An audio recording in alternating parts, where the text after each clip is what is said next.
Great. Just what I need to be doing. Pest control.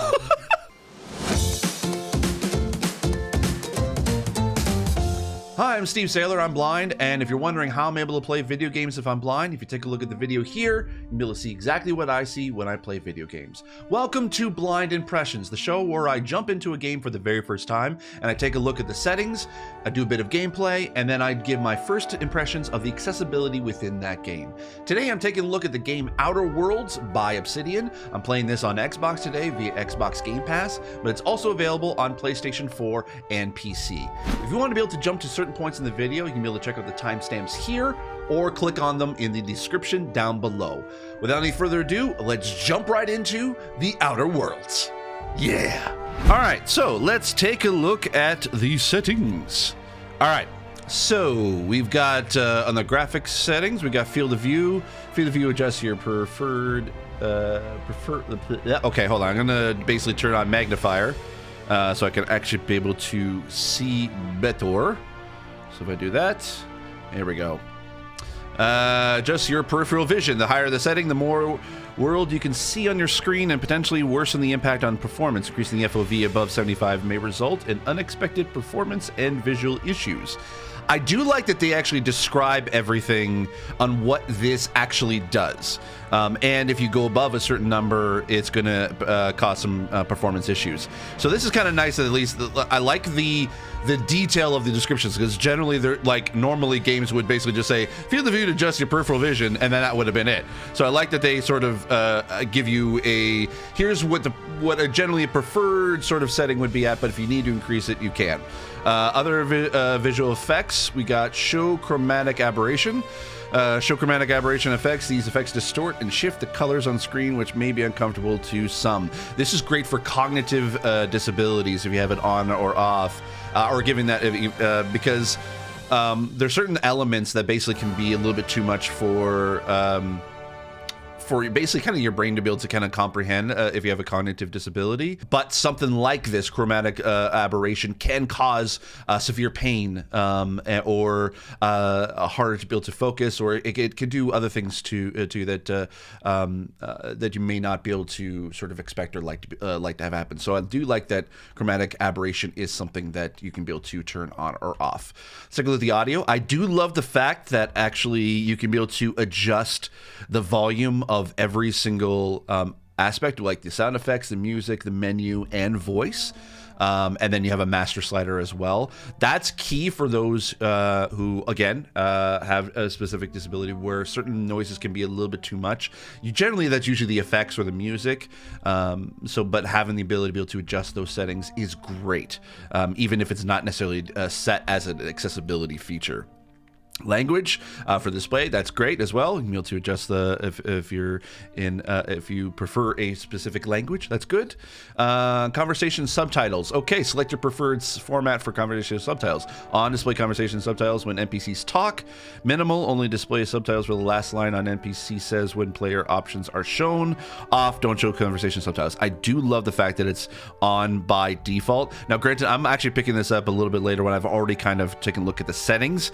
So this was off by default. Show cinematic subtitles. If disabled subtitles will not be shown in cutscenes or rendered movies.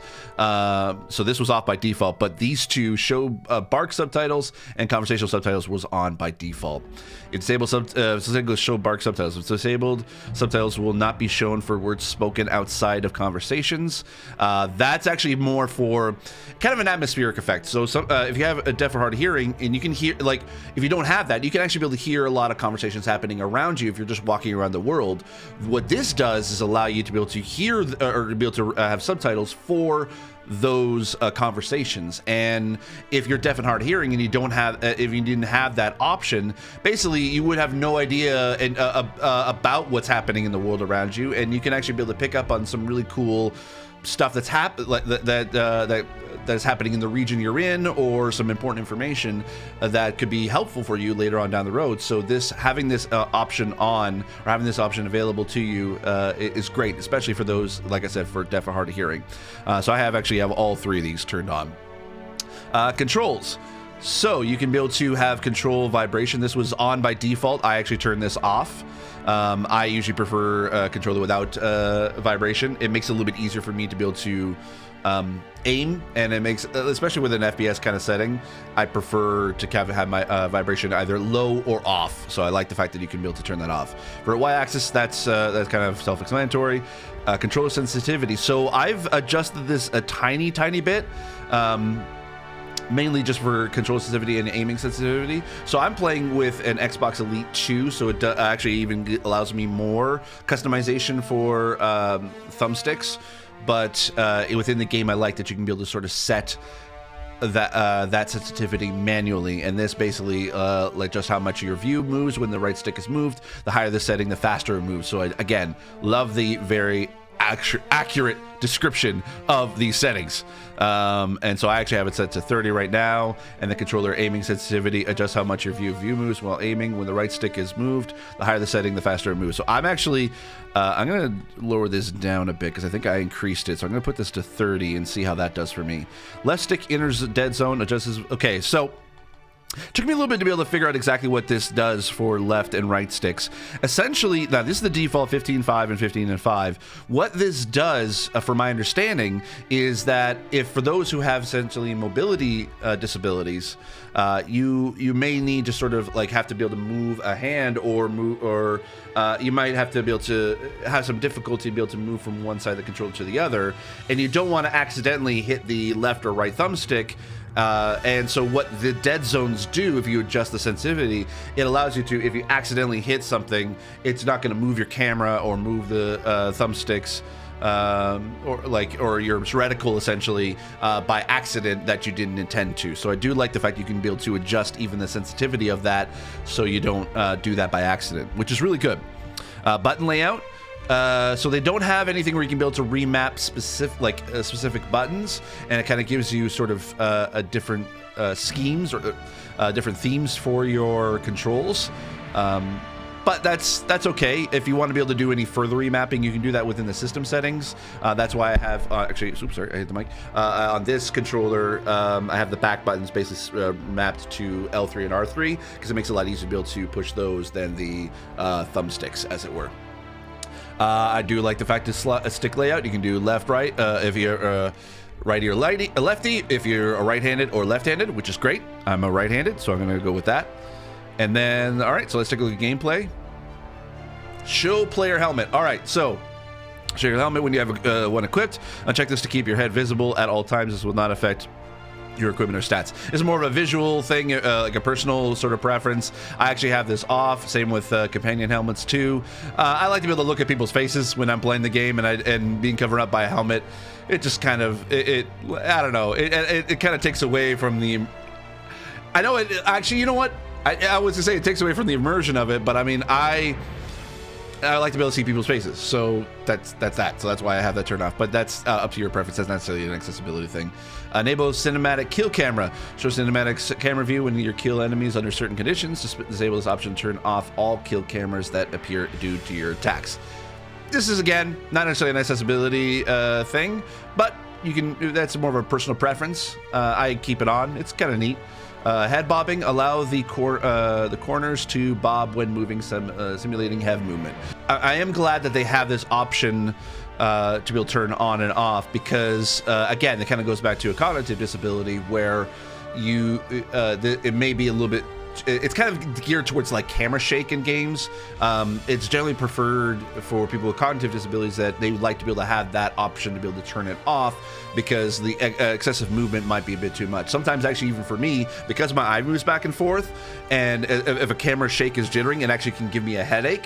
So I generally would prefer to turn that off. I think I'm going to keep it on for this one because head bobbing, kind of moving back and forth, doesn't really affect me as much personally, but I'm glad that option is there for those who want to be able to turn that off. Gamma, I've actually, like, at the very beginning of the game, you can be able to adjust the gamma before you get into the game itself.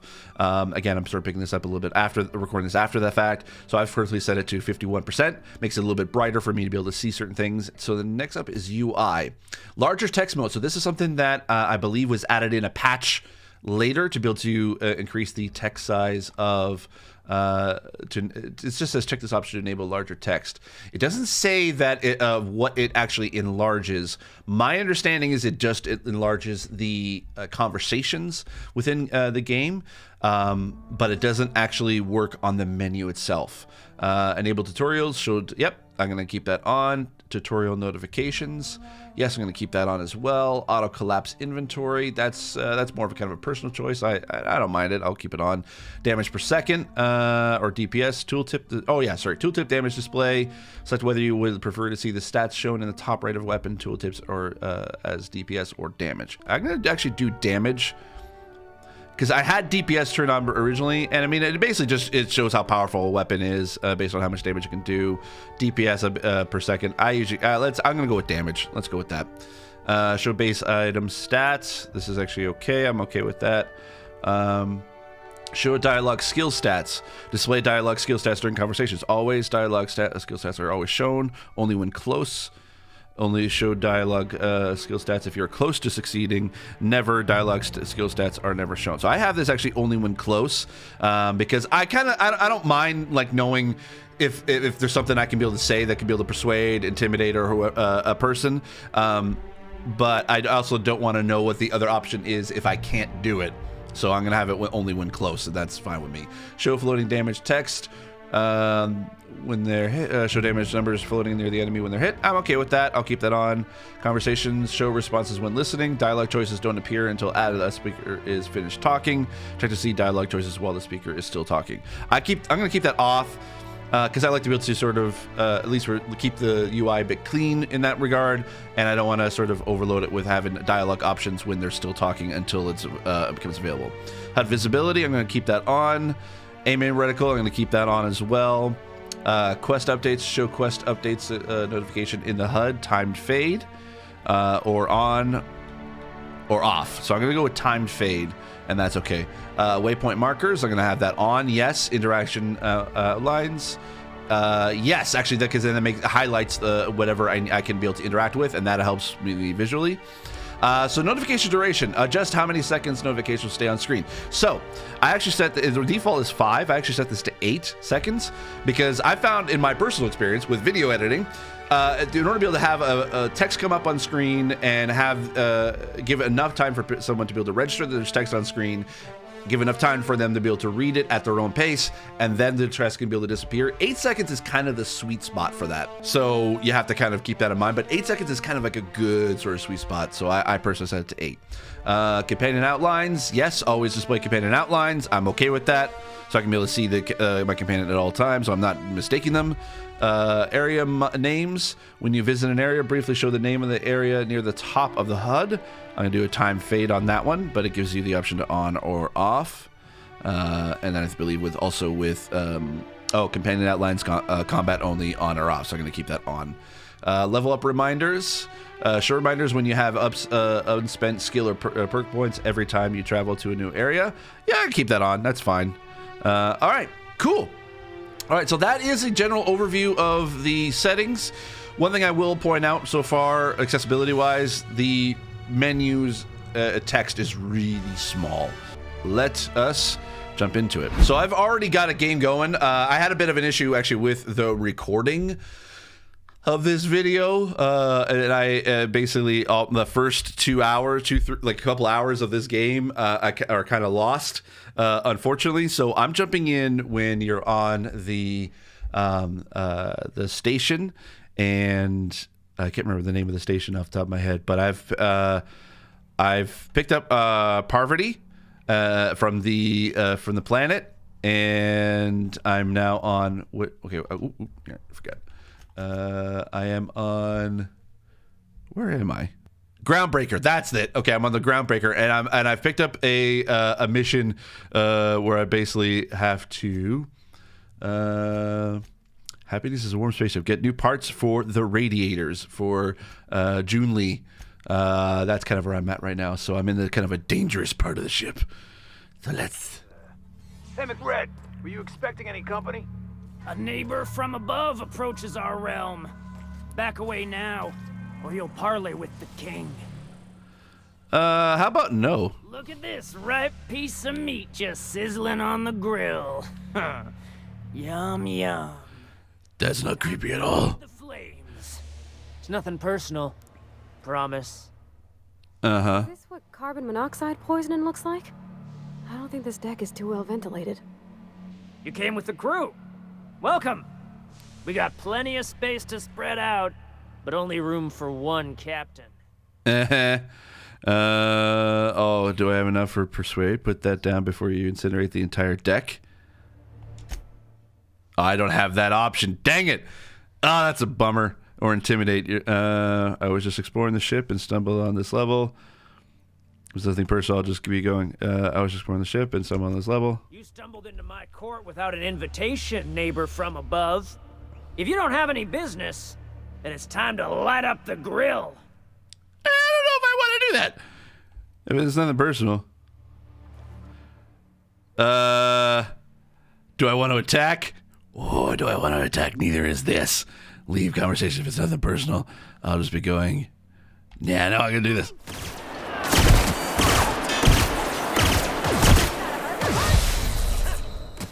Oh, crap. Well, that didn't exactly work out in my favor. Okay. All right. That was kind of dumb. I should have grabbed my sword. Well, maybe my machine gun. Yeah, I'm gonna, okay.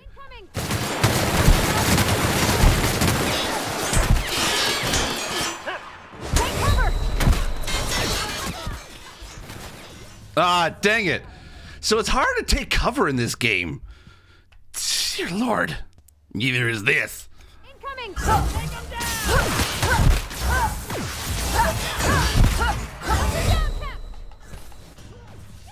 Whoops, I attacked Parvati. Not a good idea. Dang it, I can never seem to get, like, past any of these guys. Especially, like, when there's a lot of them. I'm just terrible at it. Neither is this.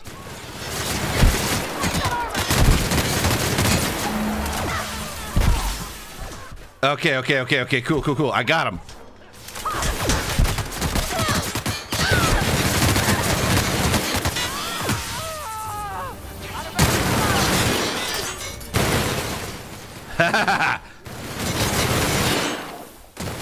Back away slow.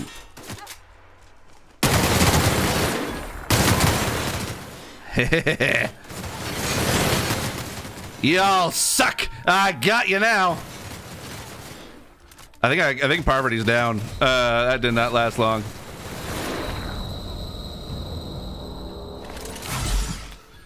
Whew. Did I get them all? Hi. You didn't survive, did you? Ooh, yes, I'll hack this. Thank you very much. Ooh, I don't need an... well, an axe might actually be okay. I'm just gonna grab that and grab that. Ooh, plasma rifle. Ooh, yes, I'll pick that up and I'll pick that up. I'll leave the axe alone. Oh, shoot.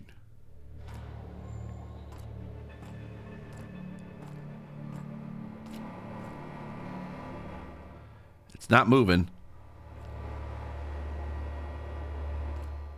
So I'm going to leave that alone as is. I do not want to get near that. Okay, where are these parts? Cozy. Steel plasma rifle? Yeah, I'll take that. Heck yeah.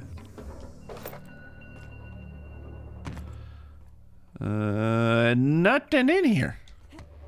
All right, so where are these parts? Hi. Bye. Let's go down here. Yeah, let's see what's down here. What was that? Uh-oh.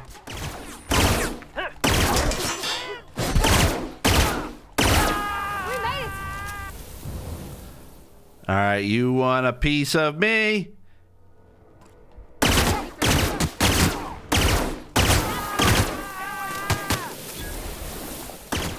I'll shoot him in the legs first. All right, come on. Ha ha ha ha!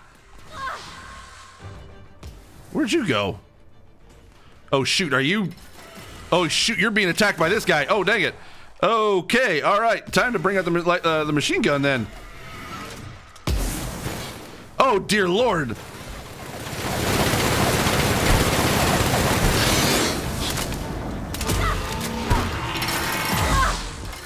Come on, come on, come on. Load faster.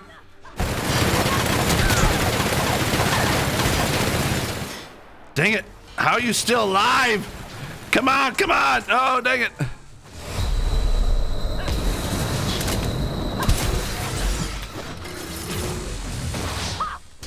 Oh, crap.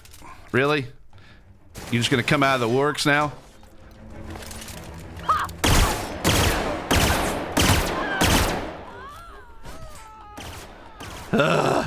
Come on.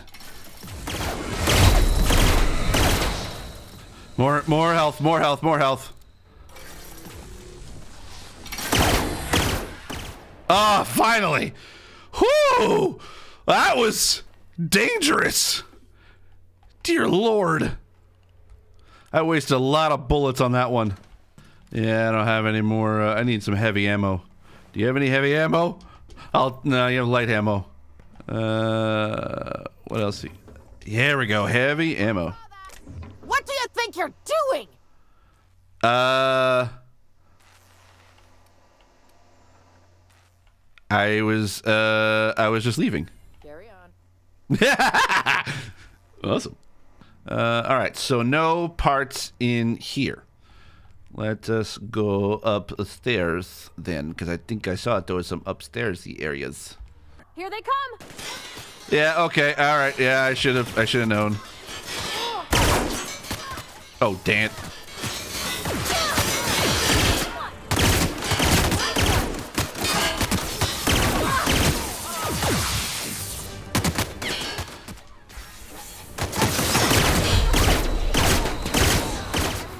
Ah, cool.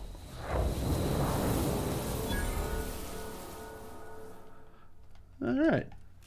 Nice. I'll take the compass. Yeah, heck yeah. And steel impact hammer. Well, that might come in handy later. Okay, that's where the... Ooh, I can actually sneak into here. Okay, going quiet. Ooh, let's hack into here. Thank you very much. Anyone in here? Phew. Okay. Okay. All right. Ooh, is this the part I need? I think this is the part I need. Pick up radiator parts. Yes. She'll be pleased as pie when we show her these. Woohoo! Cool. I got what I needed. Woohoo! Well, you can keep running, you know. Woohoo! Time to go back upstairs and show Julie. Wait. Oh, I gotta hold it. Ha ha ha! They are no match for me and my something. Cool. All right, I'm back upstairs. Oh, by the way, I actually should show you. That's what my character looks like right now. I'm not in the ideal armor I like, but that here, I'll zoom in on the on my face. I kind of you can't really even see. I got this cool like makeup on. I was kind of proud of it because it had like a dark, really dark kind of like lip color and a bit of like a smoky eye sort of deal. I kind of liked it, and that's what I went for. So yeah, and these are the stats that I've kind of upgraded a little bit. Here we go. Hey, Shunlei. Color me impressed. Ha! I got the parts for the radiators. What now? What's like me? Okay. There we go. Good work. Good work. Yay! I'll take those. I need you to head through the large door at the far end of engineering. Take the elevator down into the machinery shaft. There's a terminal in the back. Activate it when I call over the ship's PA. And bring weapons. There's a slight man-to-pillar infestation. Oh, great. Thanks. Define slight. More than a few. Less than a hive. Nothing you can't handle. Great. So I'm doing your cleanup. I'll make my way down there. Don't worry, Miss Junlei. We'll be super gentle with the ship. You don't got a thing to worry about. I mean, aside from fires and such. I'm genuinely heartened to hear that. Thank you. Great. Just what I need to be doing. Pest control. Oh, I gotta go down this way. Okay. Can I go down this way? Oh, I guess can I go through here? Yes, here we go. Awesome.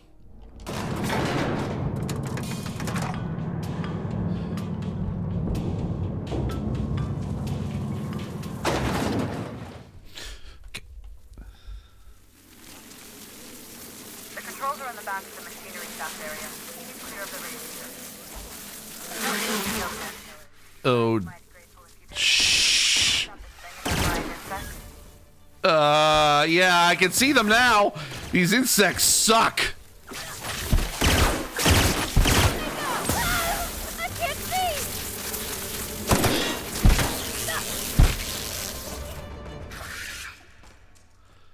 What the hell?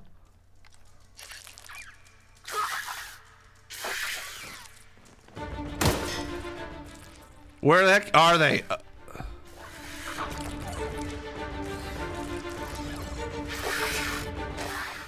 Crap. Where'd they go?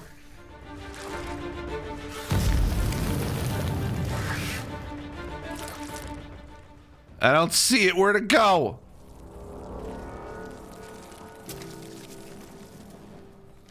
Oh, they're up there? Oh, damn. Crap. I'm gonna have to go up there, don't I? Yeah.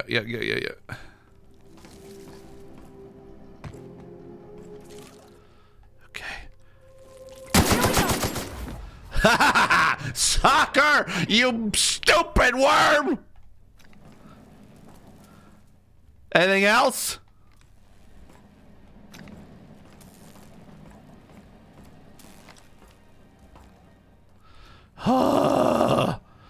Thank the maker. Ooh. Music box. What the heck was that? Here they come! Oh, great.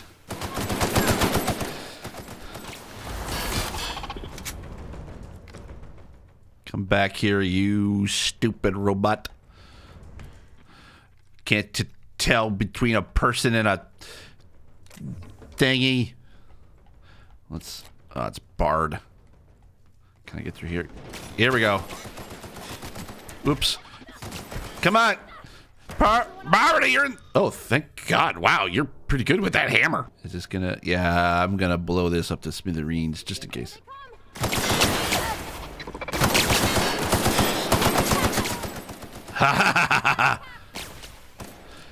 Well, hammer it to death. Ah, yes! We make a great team! No matter what anybody says! Oh, crap. There's more in it. Oh, dang it. You had to go down there, didn't you?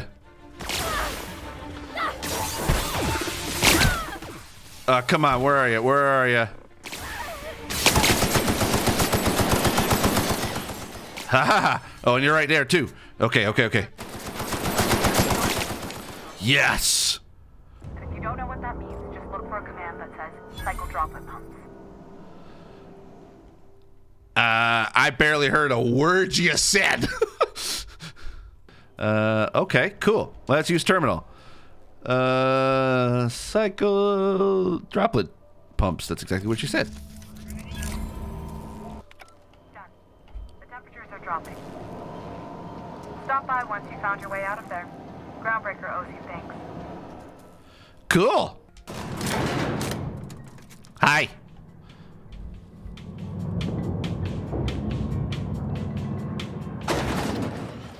Okay. I don't normally tolerate outsiders mucking about in my station's guts, but you're all right. Oh, thanks. Will be dropping as we speak. I'll see to it the crew knows who kept us all from boiling alive. Sweet. Cool. So what I like is that the dialogue options are large, and the subtitles for conversations are large as well. So I guess that's what the enable large text does.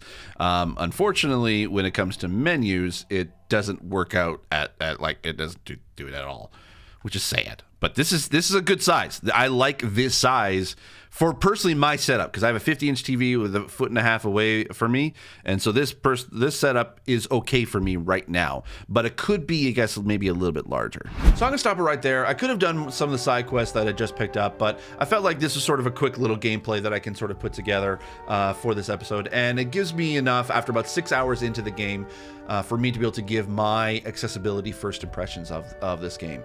As far as mobility, deaf and hard of hearing, and cognitive disabilities, there are options within the settings that can be able to accommodate those disabilities. It's not ideal, it's not perfect for any specific disability type, but there are options there that can at least be able to make remove some of the barriers that some of those people with those disabilities can have. But I'm not saying that this game is playable for all those disability types. It just, there are certain things that will remove some of the barriers and may allow them to be able to play at least at a decent comfort level. The problem that I have with this game is its lack of low vision accessibility within this, and that's where I'm going to focus a little bit of my time in regards to the first impressions of this. There is very small text in this that is all over the UI in regards to the menu system, even the what they call the bark subtitles, essentially is the conversations that are happening in the world around you. Those are very small, very hard to be able to read. It is even tinier, I think, than some of the font size within the menus and your sort of character menu, which is terrible. And it also has very low contrast with the background. And I get sort of what the developers are trying to be able to do, and trying to be able to separate this important text from the sort of descriptive text, and I get that. But when you do that and remove the contrast of those texts, that some people like myself would enjoy be able to read some of the lore and some of the world building that the developers have put into this game, that makes it really hard for me to be able to want to be able to enjoy reading that over an extended period of time. Now, granted, there is a like I said, there was a patch that was released that did increase the text size of the conversations and the dialogue options that you have within this game, and that's great. And honestly, it does make a difference. I didn't see what the previous versions of, other than through screenshots before the game was released, but after this patch and playing it myself, that is a great text size. It's good contrast to a certain degree. Could have been a little bit better when it comes to sort of like seeing what options aren't available for me to be able to choose, but it's at least a decent enough size that with my custom setup, I can be able to play. Now, if I was sort of sitting in a living room setup, which is a typical setup for most gamers, where you have generally a 50-inch screen or above, and you're sitting about 5 to 6 feet, sometimes even further away on a couch or on a chair. If I was in that setup, I would not be able to play this game, and it would become the barriers would become more frustrating to try to be able to get past, and I would basically, it would sort of sour my enjoyment for the game and probably would prevent me from playing the game even further. I had that same problem with The Witcher 3, and I still can't go back to that game even to this day, which is sad because I know how highly regarded that game and even this game is, and it sort of boggles my mind that this wasn't looked at from the very beginning. I've always said that whenever you want to tackle accessibility within a game, developers generally should try to be able to tackle that at the very beginning of the development process, so that later on further down the road, when you have to adjust certain things as you go, it's not going to be a big issue later on if you're instead of trying to be able to add accessibility later on. And that's across the board with any type of game, regardless of sort of like it's AAA or even indie. The same principle kind of apply. I don't know anyone who has worked on accessibility in this game, or if there was anybody internally at Obsidian that was able to tackle this at a QA sort of setting. But it seemed as if has been the case, is that either A, they were developing this and they thought the text size was okay because based on their setup, and they didn't necessarily were a bit ignorant to the fact that this may be difficult for other players, or they probably had tried to be able to create an accessibility setting where they did increase the font size for the majority of their UI, but it probably caused more problems than they wanted to, and they probably canceled that feature. And unfortunately, there wasn't an advocate to be able to kind of keep pushing that forward and to add more resources and add more manpower to be able to fix that, and that's unfortunate. Now, granted, this is before Microsoft purchased Obsidian, and they've been working on this game for a while. And I know that Microsoft sort of has a pro accessibility push internally within their company and hopefully within their first party studios. So this is something that this is not the true sort of like Microsoft owned Obsidian in that sort of case. So I get that. I get that there's sort of and I get also as well that there are devs within the team that probably are passionate about accessibility but could not be able to put it through because either they jumped in a little bit late, or they were kind of outvoted, or they were small voice within the company, and just a lot of those features kind of got passed by. But you could tell that at least the developers were listening, because they increased the font size of the dialogue options later after the game was released in a future patch. So this is something that I know that the developers are going to be fully aware of in the projects that they have to come. Unfortunately, though, with the Outer Worlds, this is a game that I cannot recommend to people when it comes to accessibility.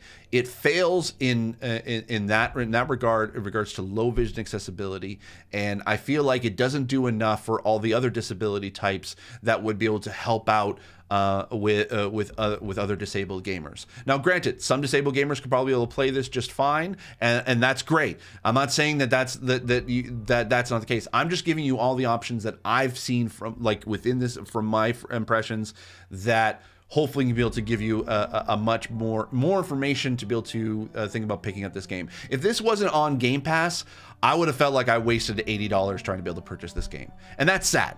I hate to be able to say that I would have wasted money on this game. Now, granted, I think actually within my custom setup, I would still keep playing this personally. Again, that being said, I don't think that I can be able to recommend this. Now, as far as sort of my general thoughts of the game, I like this. I like the world that it's in. I like sort of that it has kind of a bit of an old west sort of style to it, but set in space, and this sort of and I love the universe that Obsidian created and the immersion that you have within this game.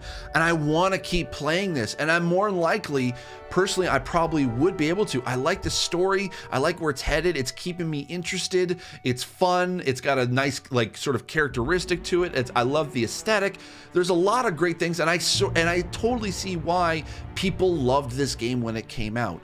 However, and I probably will keep playing this game as to see if maybe I can be able to finish the game completely. If you have an Xbox console, or you have a PC that's decent enough to be able to get Xbox Game Pass, this might be worth something you can be able to download and give it a try for yourself. However, if you have a PlayStation, or I believe it's coming to Switch soon, I don't know. I saw rumors about this, and if you're watching this after this, it's been announced for Switch, and you had to sort of purchase this game either at a $60 plus, depending on which country you're in, I would not recommend putting that much money on it unless you're able to try it first. That's why I love Game Pass, is because it does allow you to try a game, and if it doesn't work, you can delete it, and it's not breaking the bank, as it were. I hope that makes sense. If you have any questions, please feel free to leave the comments down below, and I'll try to be able to answer as best I can based on the information that I have available to me. Or if you have any other questions, please feel free to ask. I have no problem answering them.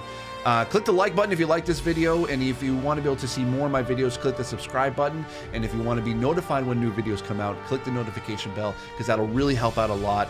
There's only about 20% of people who are watching these videos that are actually subscribed to my channel, so it would do me a huge favor to help support me and my channel if you're able to subscribe, so I can be able to increase that number a little bit. So thank you so much for watching. Make sure to check out any other videos on my channel. If you want to follow me at Steve Saylor on Twitter and on Instagram, or if you want to be able to follow along whenever I stream, you can be able to go to mixer.com/BlindGamerSteve. Thank you so much for watching this episode of Blind Impressions. I'll be coming back again for another brand new game and my accessibility impressions of that. See you next time, and as always, I remain obediently yours. Bye.